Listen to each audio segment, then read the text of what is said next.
Hey folks, this is Shetz, and I'd like to review the answers back on page 19. And let me just fix this a little bit. Okay, there we go. We get down to this problem here, and notice if the opposite sides are equal, then we let 2x this side equal that side. We subtract an x from both sides, and x is going to give us a 3. Okay. Continuing on, you had problem 14 here. And again, opposite sides are going to be equal, so I'm going to let them equal each other. I'm going to subtract an x from both sides. And this time we get 3x equals 16.5. And when we divide by 3, you are going to get a 5.5. Yes, it was a decimal answer. And remember, I don't need x equals when you supply it to Edpuzzle or even a Google form. Let's go to today's lesson. And that's going to be, we're going to jump up. We're going to skip page 21. And we're going to jump up to here. These are going to be our properties of all of our parallelograms. And we will get into rectangles, rhombuses, and squares. So this is our definition. Notice what it says right here. Parallelogram. And that's a quad with both pairs of opposite sides parallel. Right there. And these are our four properties that we already had earlier this week. Opposite sides are congruent, opposite angles are congruent, consecutive angles are supplementary, and the diagonals bisect each other. Now we get to a definition of a rectangle. It's simply a quad with four right angles. So we know that there's going to be right angles right there and right there. All angles will be right angles. But you know what?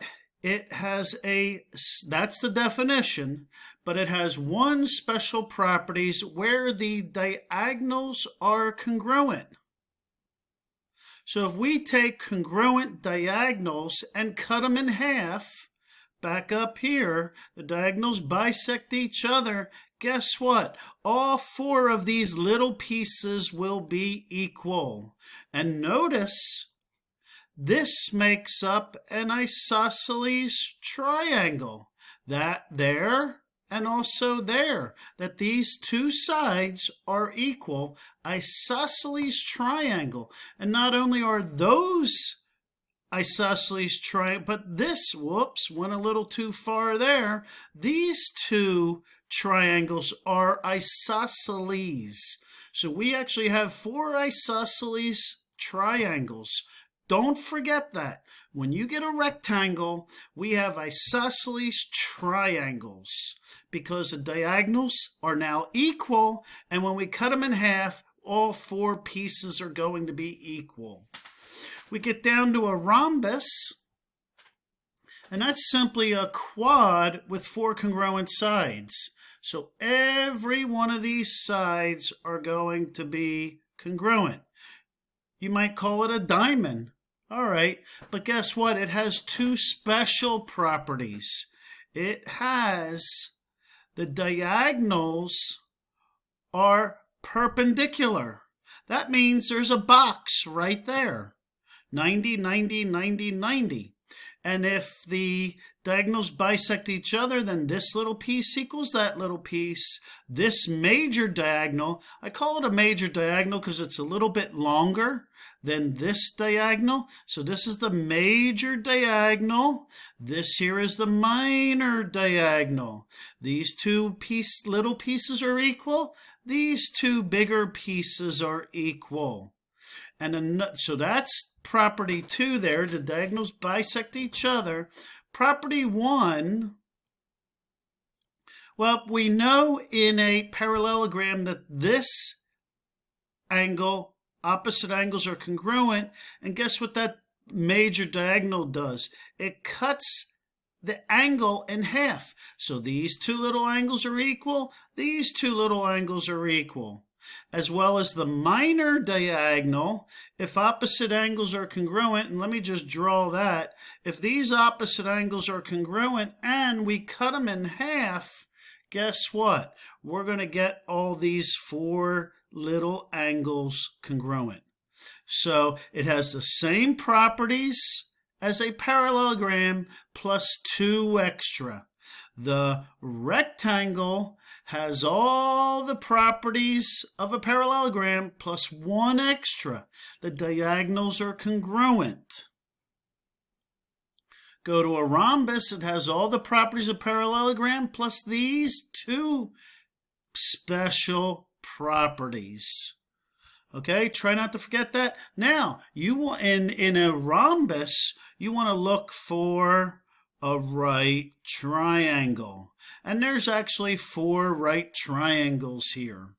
So don't forget that in a rhombus. You want to look for right triangles. In a rectangle, you want to look for isosceles triangles. So keep an eye out for that. And a square, guess what? It's either a rectangle with 4 congruent sides, or it could be a rhombus with 4 right angles. 2 definitions, but guess what? It doesn't have any new properties special to a square. It has all of these properties. We go up to here, it's got this property, and it's got all 4 of these properties. So that's a square. Perpendicular diagonals. The diagonals, all the little pieces are equal. The diagonals are equal. Cut them in half, and all these 4 little pieces are equal. And then you know a square has a right angle. And this property right here, diagonals bisect. Well, when you cut 90 in half, you're going to get 45 and 45. Excuse me.